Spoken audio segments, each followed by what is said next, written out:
You would agree this is a global catastrophe, as you said, absolutely. the worst man-made disaster in history. So why is not the IAEA, the UN, and the nuclear club of nations, the U.S., Russia, France, and so on, demanding that Japan immediately entomb these reactors? There'd be no room, though, for this to prolong like this if it was a U.S. reactor, for example, or a French reactor. There would be an international reaction that would say, Japan, you get moving, or we're going to move ourselves. And the CANDU reactors are recycled in other countries. You're not allowed to do that in Canada. No, you know what they do? They ship it down. They ship it down once they take these blankets off the reactors, and they won't process it in Canada so they won't get in political trouble in the House of Commons. Exactly. They ship it down to things like the Snake River plants in Idaho, or when they ship it down to Ohio and elsewhere, so they can convert it to plutonium detonator pellets, which is done at Savannah River plant, where I took care of employees who were making these detonator pellets for nuclear weapons. Mm-hmm. Japan, by the way, is involved in that program too with Canada. Sure they are. In fact, Japan is behind Russia and America, is the largest producer of plutonium for nuclear weapons on Earth. And you remember about the sailing of the Okemaru, the ship that brought all the nuclear materials from former Soviet Union to there and elsewhere, was brought to Japan. They have an incredible amount of nuclear materials besides their 55 reactors they have sitting there. Well, Canada's decided it wants to go to MOX fuel like Japan because it makes for higher energy production levels and more relative efficiency in the day-to-day operations of the CANDU reactor. Problem is, contrary to the mythology that this is a green energy, in fact, MOX fuel, like regular fuel, but even more so, will produce more higher levels of radioactive fission products than plutonium will. Or rather than straight uranium will, straight enriched uranium. So we actually have a debate on in Canada whether we're going to go to MOX just like they have in Japan. With the actual relative danger of each of these reactors, Reactor 3 is 20,000 times more dangerous in terms of plutonium generation than any of the other reactors on the site. Reactor 3. 20,000 times more dangerous.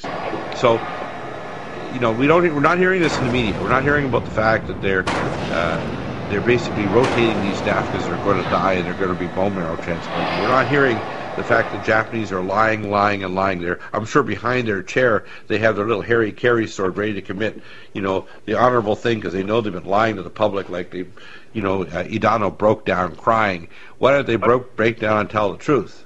That'd be much better than breaking down crying while they're lying.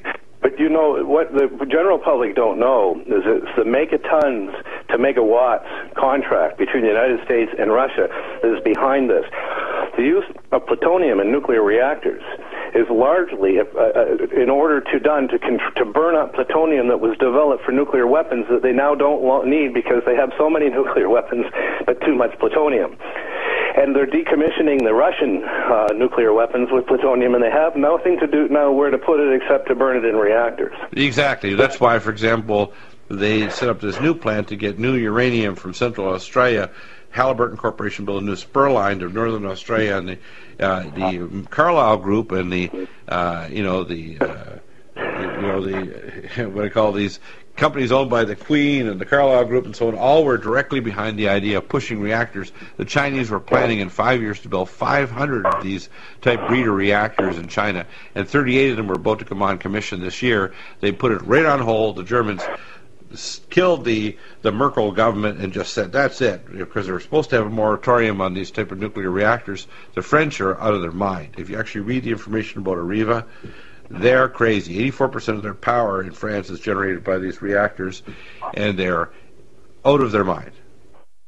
There's a lot of accumulating evidence that this event, although it was probably going to happen because you're building reactors on a fault line, that it was tweaked to happen at this opportune time. And I'm starting to believe the evidence now that suggests that the tweaking may have occurred.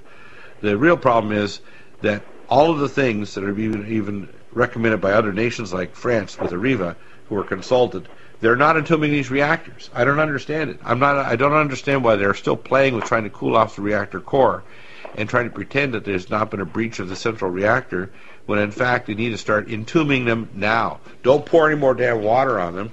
entomb them now. As soon as you get borax and boron down there, it's going to trap neutrons. It's going to shut down these reactions. But Bill, it appears like Japan is willing to gamble on this and to use itself as an experiment to see what happens when you melt a reactor down.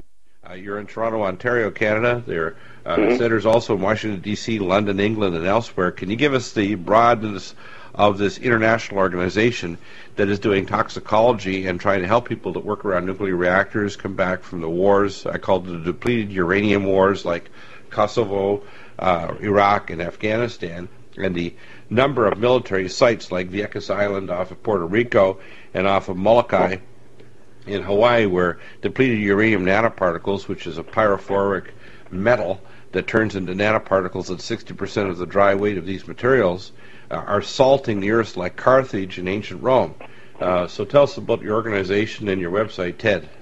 UMRC is a small, non-profit medical research organization that collects samples from the ballistic residues of different types of weapons used around the world in different conflicts to identify what toxins, particularly radioactive toxins, might have gotten into the environment and into people's bodies, which we've been doing since just after Gulf War I, and consistently finding depleted uranium contamination in both in troops from the NATO countries that have served in these various conflicts, but also even more so and more significantly in the residents who live there, the populations and the native populations in those countries.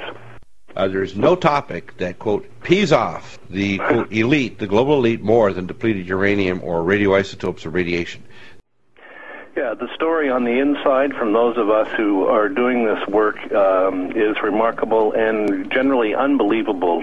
It's so beyond that people say, Diggle, you got to be making this up. How they destroyed careers of the toxicologists in Newfoundland simply because they didn't want the truth out about what's going on, not only at these illegal DU wars, I call it, but how they're willing to actually destroy careers, kill people, abduct children. I mean, it's mind-boggling. Yeah, we've had samples, human samples have been stolen from us, and various setups have been done in order to loosen our access to these things, and they disappear. Things have disappeared from labs. Mail is plundered. Offices are frequently broken into. This is just common practice. That's why there's no, there doesn't seem to be any other topic, as you say, that seems to get so many people. Now, this disaster in Japan is the largest environmental disaster in the history of the planet. This is it. This is like the big kahuna. If we thought the thing last year that happened, what they call the British Petroleum disaster, which, by the way, isn't over. They're still leaking oil. There's a huge stream of oil heading toward the beaches again. This disaster dwarfs that by galactic orders of magnitude. Yeah, this disaster, it's the same. It also gets the same reactions as the depleted uranium issue. You'll see the federal governments of the countries that have nuclear power and nuclear weapons are marching out their experts to tell everybody, and their talking heads on TV in Japan and everywhere else, including the UN and the IAEA, that there's high levels of radiation everywhere, but don't worry, it's got no real serious health effects. According to unexplained new findings published in the journal Health Physics. The new findings involve old animal experiments conducted on beagles in the 1970s and 1980s by the U.S. Department of Energy to determine the dangers of nuclear workers of inhaling plutonium alpha particles. As expected, the study back then found that plutonium alpha particles inhaled led to lung cancers, and more than that was inhaled, the greater the number of cancers. Physicians who did the research, and that actually, if you look at John Goffman and his research into the effects of uranium and plutonium, he said clearly that there was ischemic heart disease increased significantly in the United States during the Manhattan and after the Manhattan Project with the environmental tests of nuclear weapons. But all of these researchers who made these conclusions in the negative against and revealing the medical effects of these things as dangerous have all been discredited after their death. They continue to vilify them even today.